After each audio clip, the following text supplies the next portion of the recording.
Hey everybody, it's Reckless.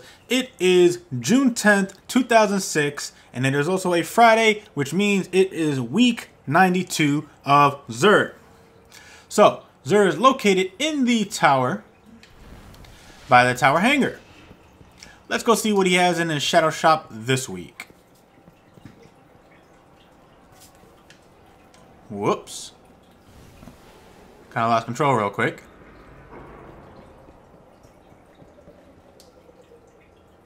I think everybody does that. So, Xur's right here in this corner. What's up, dude? So much light here. This is the So, we're going to start with the Curios first. We have Plasma Drive and Emerald Coils for those awesome rare sparrows to turn them into legendaries. Then we have your Heavy Ammo Synthesis. You get 3 for 1 strange coin. Then we get your 3 of coins. You get 5 for 7 strange coin. Then we have your Glass Needles. You get 3 for 3 strange coins, 3 motes of light, and 1 exotic shard. Then we have your Material Exchange. You get 1 mortal life for 2 strange coins. Titans, we are not gonna start with you first. Hunters, you guys get the Don't Touch Me's with a full strength roll. Main perk on this is defensive reflex, and that does taking damage from a melee attack makes you briefly invisible. Secondary perks on this are Switchblade, Impact Induction, Scout Rifle Loader, and Sniper Rifle Loader. Now, these are actually pretty good exotics for the Blade Dancer class. I would make this a tier 2, just for the simple fact there are better exotics out there for, how do you say, Blade Dancers. I apologize. Now, it's not a bad thing, you know. It definitely helps out in PvE a lot, not so much PvP. So I definitely would use this mostly as a PvE exotic. Now, this Betty shined in the days of Crota, and still pretty good, you know. But it's, I don't want to say it outlasts its usefulness, because it hasn't, because it's still pretty good, like I said. But people are using other exotics more than the Don't Touch Me's for their Blade Dancer. I guess you can use this for any class, because it doesn't specify Blade Dancer, but it shines the most with the Blade Dancer. Titans, you are still not next. Warlock, you guys get the Ram with a Discipline and Strength roll. Main perk on this is Strength of the Ram, Increased Armor. All Voidwalker melees trigger Lifesteal on hit. Secondary perks on this are Inverse Shadow, Heavy Lifting, and Infusion. Now, I have had many debates with people on the Ram and asking why do I not use the Ram instead of using Lifesteal in my actual build. I can use the Ram, I get the armor, and I also get the Lifesteal perk. I'm sorry. I have a whole bunch of things going through my head right now. However, I feel that the Nothing Manacles outweigh the usefulness of the Ram. Yes, I know. Don't shoot me yet. Do not shoot me yet. Here's why. Every time I trigger Lifesteal or use a grenade and trigger Embrace the Void, my health goes up. Either one. When I have the Ram, it doesn't do that.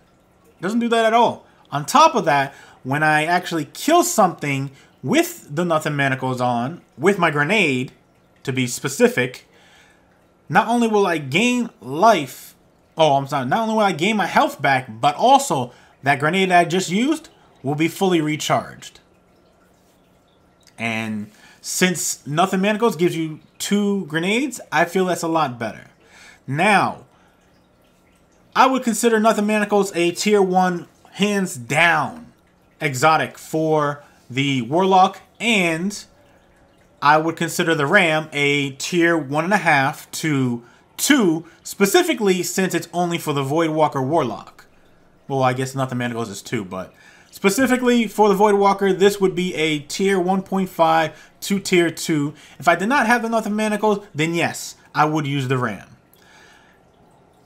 But that also depends on what game modes, if it's Crucible with that I'm playing, because if it's something like Inferno, I think it's Inferno or Mayhem, one of the two where your super goes up faster. I can't remember which one it actually is. It's kind of frustrating sometimes.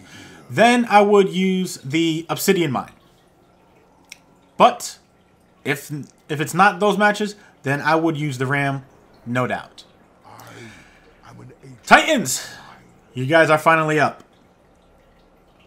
You guys get the Glasshouse with an intellect and strength roll. Main perk on this is Bathed in Light, and what that does is Blessings of Light and Weapons of Light last longer. Secondary perks on this are Inverse Shadow, Second Thoughts, and Better Already. Now, this is... I apologize, we are experiencing technical difficulties. So, this exotic is a good exotic, and I don't remember if I actually did a review on it before. However, if I did, I probably gave it a bad review because I wasn't really thinking that much. Now, with that extra Blessing of Light and Weapons of Light lasting longer, this definitely is a good exotic for PvE.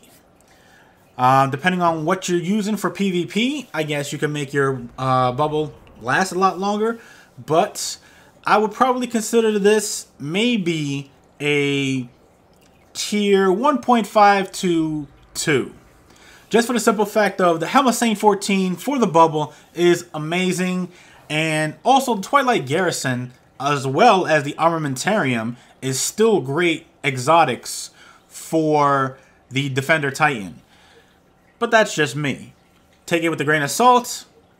Hey, this probably would be my fourth pick out of the four. Sorry, because like I said, those other three I feel are a lot better than the Glasshouse. That's again, agree to disagree.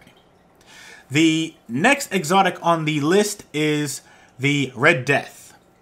It has a high rate of fire, decent impact, okay range, okay stability, great reload speed with a magazine of 30. And here are the perks. You get Accurized Ballistics, Field Choke, Aggressive Ballistics, Unflinching, Snapshot, High Caliber Rounds, Single Point Sling, and Red Death. Now, this exotic is okay. There are better pulse rifles out there now. Granted, I'm not saying this isn't a bad pulse rifle, because it still is good in PvP, and obviously PvE as well, but I would not give this a tier 1 for pulse rifles. I probably would give this a tier 2 only for the simple fact that there are legendary pulse rifles that pretty much can outgun the Red Death. And that's kind of, you know, hindering this awesomeness of death. Now, pretty much those exotics, those pulse rifles that actually have a higher rate of fire are the ones that are going to win against this thing, hands down, unless the Red Death gets the first shot off. And it has to be a headshot.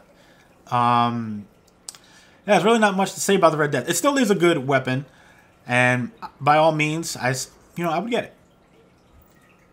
The last exotic is the awesome, worthless Legacy Engram, and it is Special Weapon Engram. Real quick, out of all these, I probably most likely would get them if you didn't. And if you don't want them, then pick them up anyways, shard them, and just, you know, keep them in inventory just in case they get made better later on. Except for this. I definitely would leave this alone. This is crap. No, I would never touch this. Leave it alone. Leave it alone. You don't need this. You don't need this at all. Just stop. Bungie, stop making Legacy Engrams, please. We don't need it.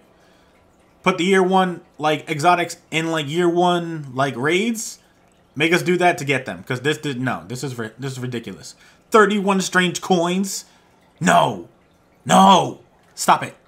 Just stop it. Stop it now. No. Ah! Anyways, so this is the end of the video. Let me know what you guys think about the video in the comments below. This is Reckless. I'll see you guys later. Like, comment, and subscribe. Oh yeah, it is week 92. So again, week 92 of Xur. And also don't forget, you get hurt, hurt them back. You get killed, walk it off.